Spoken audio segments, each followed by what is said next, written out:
Namaste and Happy New Year's.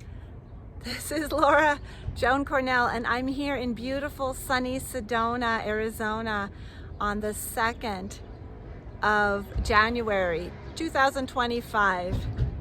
And I wanted to bring you a ritual for the new year. This is a burning bowl ritual and I'm sitting here next to this beautiful grandmother statue. I feel like we're going to need the energies of our grandmothers to get through 2025. So I thought it'd be fun to sit here. In a few minutes, I'll walk over to Oak Creek and release my energies from 2024 into the creek. And I recommend you do some type of a clearing ritual yourself to release 2024 and call in 2025. So what I'm going to do today is I'm going to talk you through a ritual that you can do. If you have another one that you like to do, feel free to do that. I'll put the instructions below this video. Now, why am I doing this? So 2024 was a really big year. If you talk to any astrologer, they will tell you that there was more momentous planetary shifts than we've had in a long time, and 2025 doesn't promise to be any fewer or any less of a transition. Now, I'm not personally an astrologer, but all of us can see around us tremendous political tension, I would say, and transition. The wars in the world, the economic uncertainty, all the changes with AI coming up, the hearings that they just had in the Congress about UFOs, UAPs, what's happening with the drones. There's so much going on, and the rise of AI, our lives are changing faster than ever. And spirituality, our life purpose, is more available to us than ever. Now, when people around us are feeling fear or when there is conflict in the world, it's an opportunity for us to choose love, to be part of positive, conscious evolution, and to every day make those choices for kindness. So I believe that 2025 is a phenomenal opportunity to deepen our spiritual growth, to deepen into our life purpose. And every one of us came here for a spiritual reason to this earth planet to learn our planetary lessons. So here's how this ritual goes. I recommend you do some journaling. Now, instead of just going straight into journaling, I always like to do what I call embodied flow writing.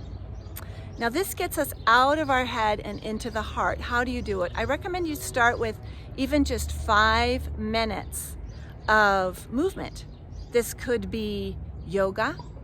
It could be dance to your favorite dance music. It could be going for a meditative walk for just 5 minutes. So 5 minutes of embodiment. And then 5 minutes of sitting and meditating. So sit quietly. You'll see journaling questions in the notes below. So go ahead and take those questions and drop them into the silent space. Take a few cleansing breaths and then drop the journaling questions in. Then pick up your journal and actually write. I recommend you write, what was wonderful about 2024? How was I blessed? And let the Divine Mother write to you, a letter to you about how you were blessed in 2024. We always want to start any spiritual practice time with gratitude. And the second set of questions is about what was challenging. So what was challenging about 2024 for you? And let yourself write that down.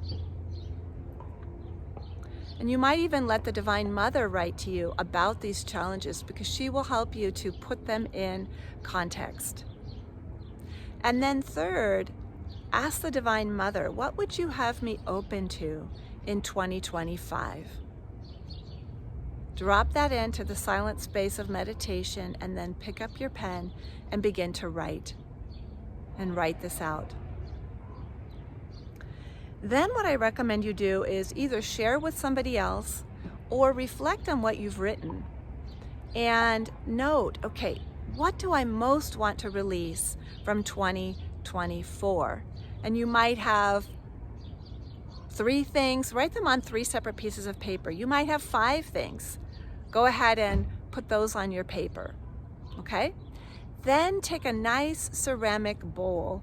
I've got mine right here. Where did it go?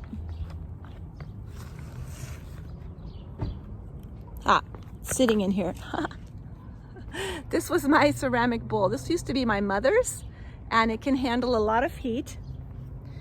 So one by one, take your little pieces of paper and take a candle, put them in a candle, and then drop them into the bowl and save the ashes. You see, those are my ashes from what I burned a couple of days ago, okay?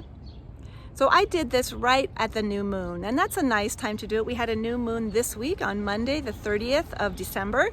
But for the next 2 weeks we're going into the full moon. It'll be all the way up until Tuesday, the 14th of January is the full moon. It's a great time to release the old. And if you do it later, that's okay too. So these are my ashes. Burn whatever you want to release from 2024. And we're going to put this into a moving body of water. Why moving? Because it symbolizes the flow. Our life is a flow. We have difficult experiences and then we open to the new. And the challenges of the past year, when we release them, they clean us out.